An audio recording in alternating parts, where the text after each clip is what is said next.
Can a talented student from a small town in Kerala still build a global tech career without moving to a big city? If they have a great idea and there is a market fit, you can do wonders, right? Even when you're living in that small village. So, if someone who was thinking it's too late to restart, to come back to career, what would be your advice to them? It's never too late. Start doing something with the gift of life that is given to you. Never underestimate what you could do. How do you see AI is going to transforming things in particularly business operations in 5 years from now? There is a interesting article and quote that came out of Stanford University. The next innovations in AI will be in healthcare will be actually driven by doctors, not by AI engineers. There is going to be tremendous innovation happening by which we can bring down costs. And I think a country like India and a state like Kerala can play a significant role there. If you could send a WhatsApp message to your own 22-year-old self, what could it be? Being prepared and willing to unlearn yourself, because that is the reality on the ground, right? What we are seeing is technology and opportunities changing very, very, very fast.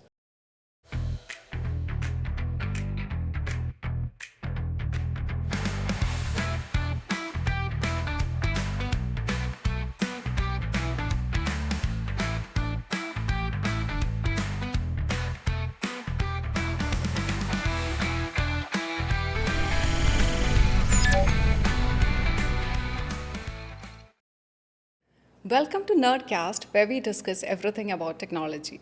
Joining me on the podcast are the leaders and industry experts from Innovation Incubator. Welcome to the podcast. Antony, Innovation Incubator was founded 10 years back. If you were to found a company now, what would have been the differences? So I think, when Matt, myself, and Umesh, we started Innovation Incubator, at that point, we thought a lot about what is the value we can provide to an entrepreneur, right, or a founder. And we had three things, right? One going for us. One was really all about we were very fortunate in always being in emerging tech. And so we understood the good, bad, and the ugly about how we can help people in leveraging that, right?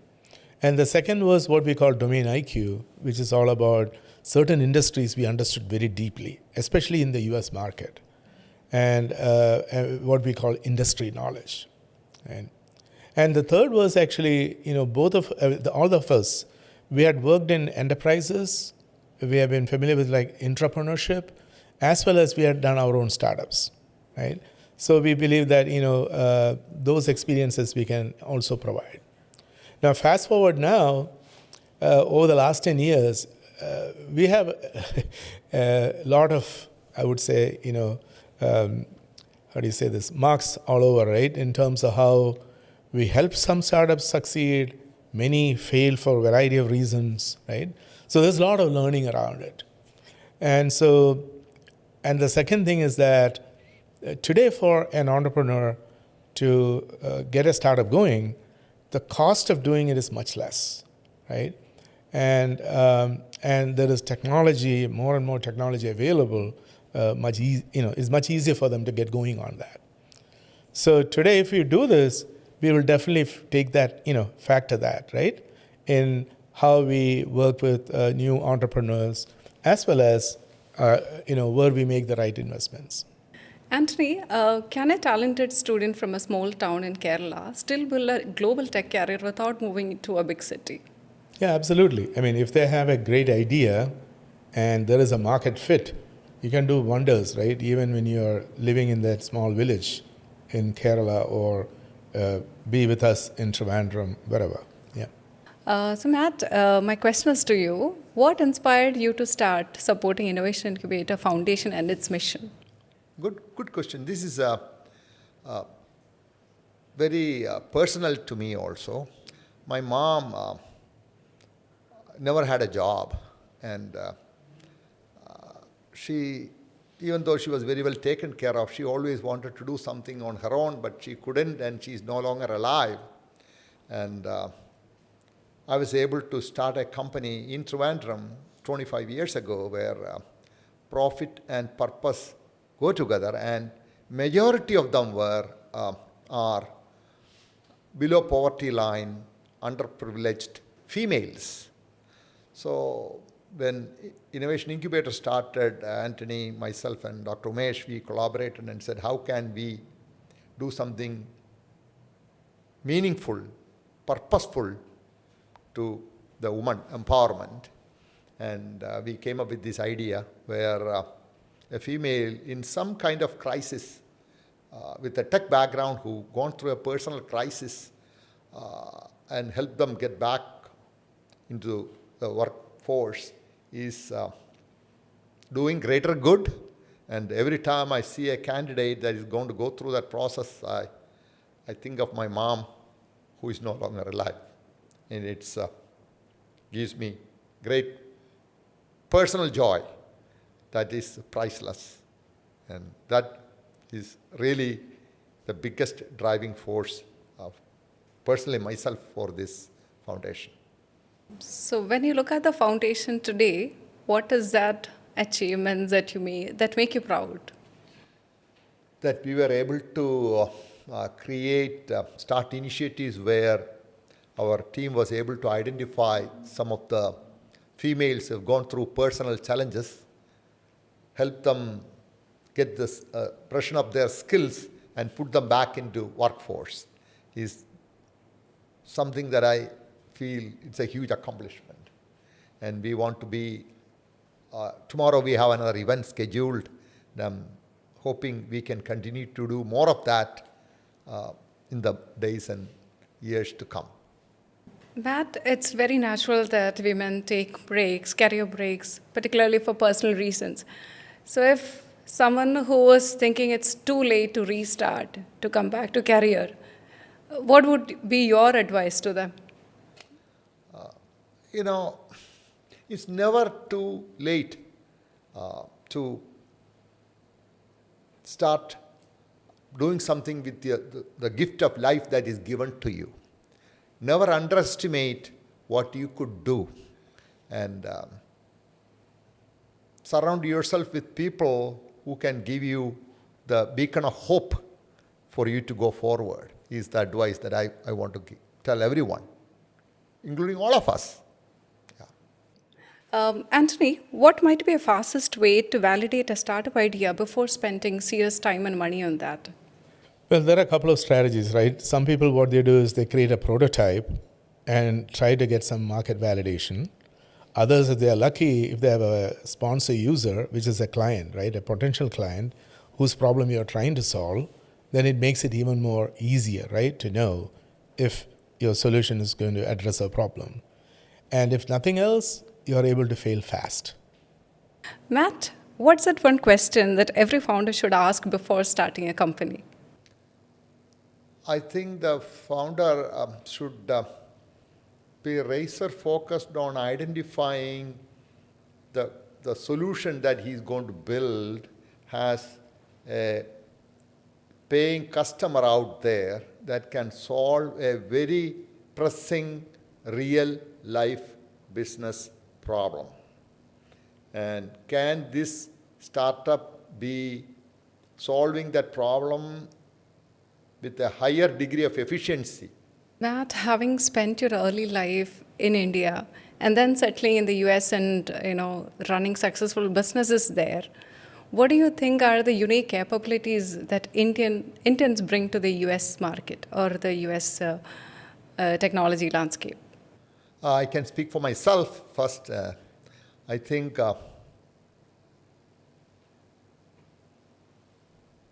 stay small, think big, be useful, solve a problem. And try to forget failures and keep looking forward. Those are some of the things that I can think of. And frugal. And don't spend the money that you don't have. That's how a lot of startups fail. Yeah.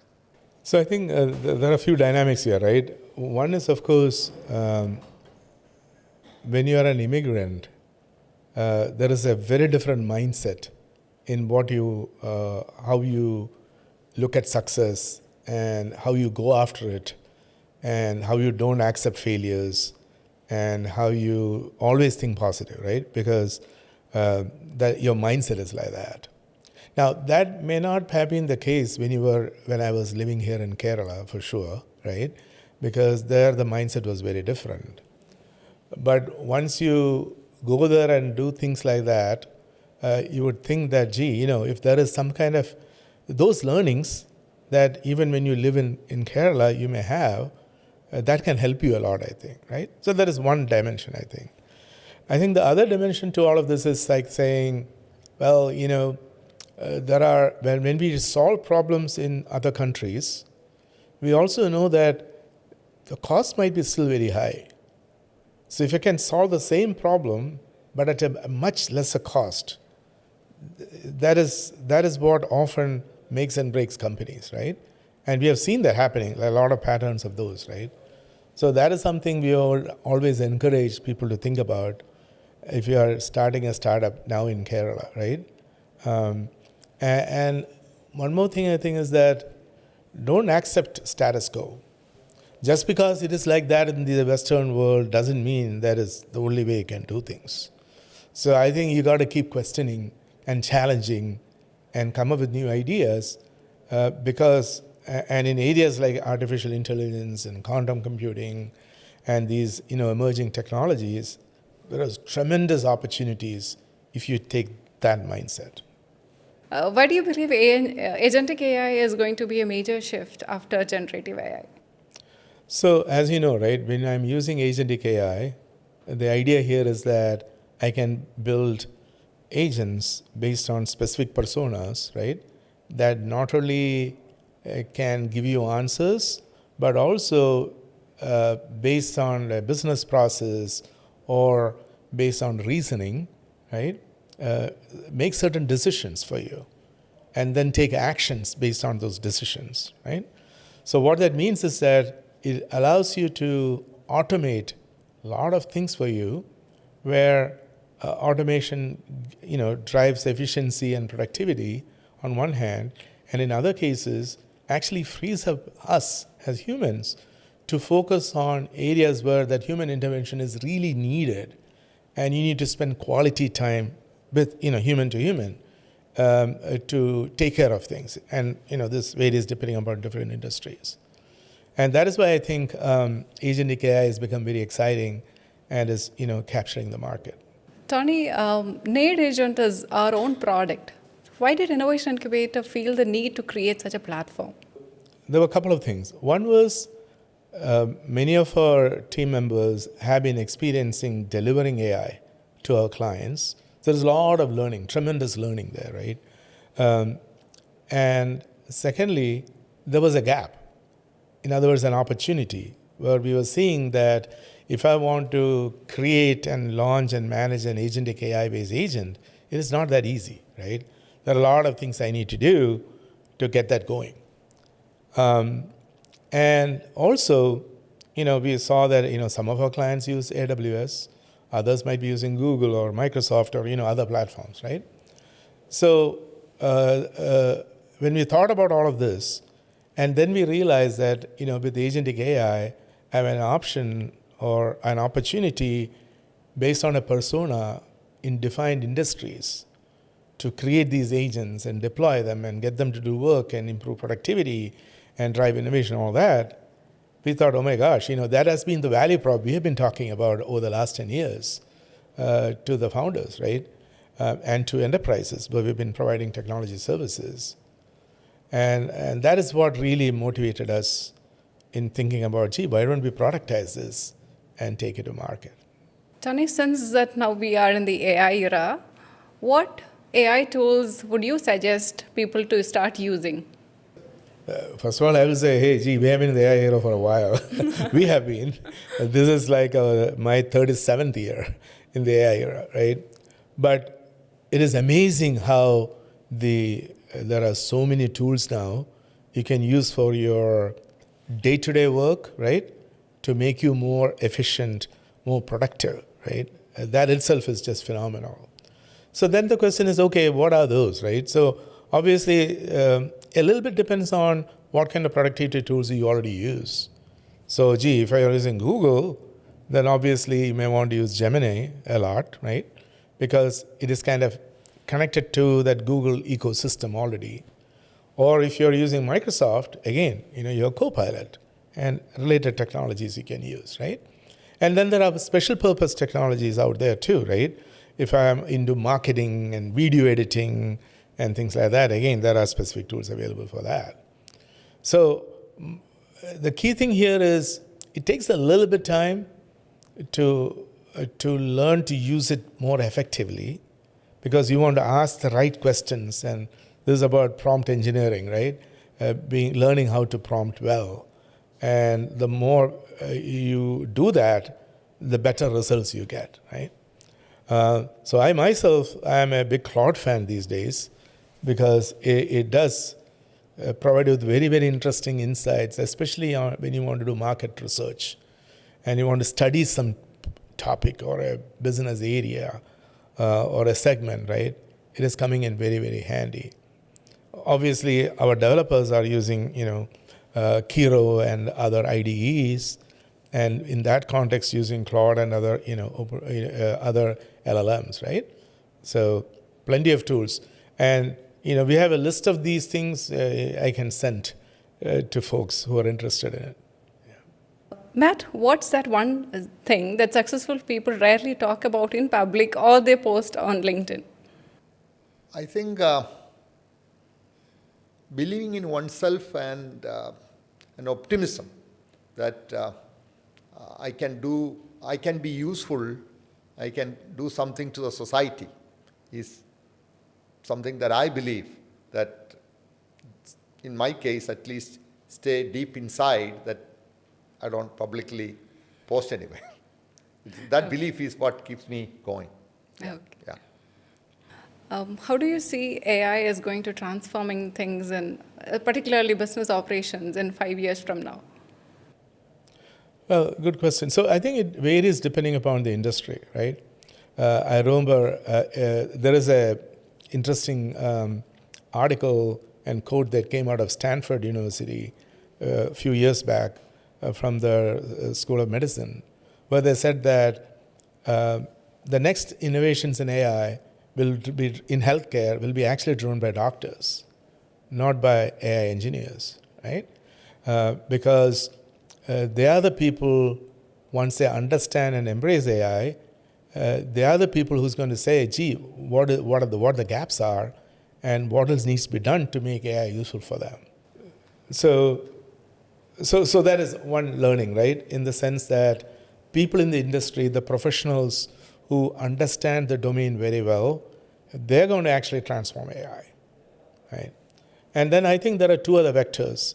One vector is on cost. There is going to be tremendous innovation happening by which we can bring down cost. And I think a country like India and a state like Kerala can play a significant role there. Right? And the third dimension is the reality that AI is just a 3-year-old right now. In other words, the so-called intelligence of an AI solution is still in its very, very early stages, right? And what that means is that there is an opportunity to do a lot of deep tech. In other words, innovate in AI algorithms itself. So these are the areas I think is going to drive a lot of change in the next 5 years. Okay, Matt, from your perspective, how is AI going to change IT industry or particularly real estate business? Yes, being in the real estate big data for over 2 decades, I would say, AI is in its infancy. I always say that compare this AI with the person who invented refrigeration. He made a little bit of money inventing refrigeration, but companies like Coke and Pepsi, who made beverage that can be kept inside the fridge, made much more financial success. So I think Wall Street is still deploying a lot of capital on faulty real estate data. as AI gets more and more matured, we're going to have much better lens developed, models developed to slice and dice this data to make better decisions in deploying the capital. I think that's the best is yet to come. So we are excited. So, Tony, if you could send a WhatsApp message to your own 22-year-old self, what could it be? That's a tricky one. See, at the end of the day, the 22-year-olds today, we are all trying to learn from them, right? That is kind of the world we live in. And so if I picture myself as a 22-year-old, and if I'm trying to send a WhatsApp message, it'll be about trying to learn from that person, me as a 22-year-old, I would think. But otherwise, the message is also about being prepared and willing to unlearn yourself, because that is the reality on the ground, right? What we are seeing is technology and opportunities changing very, very, very fast. And what you think is your reality today may not be the same tomorrow, right? So there is an opportunity, and it is very important to keep unlearning yourself and be able to embrace change.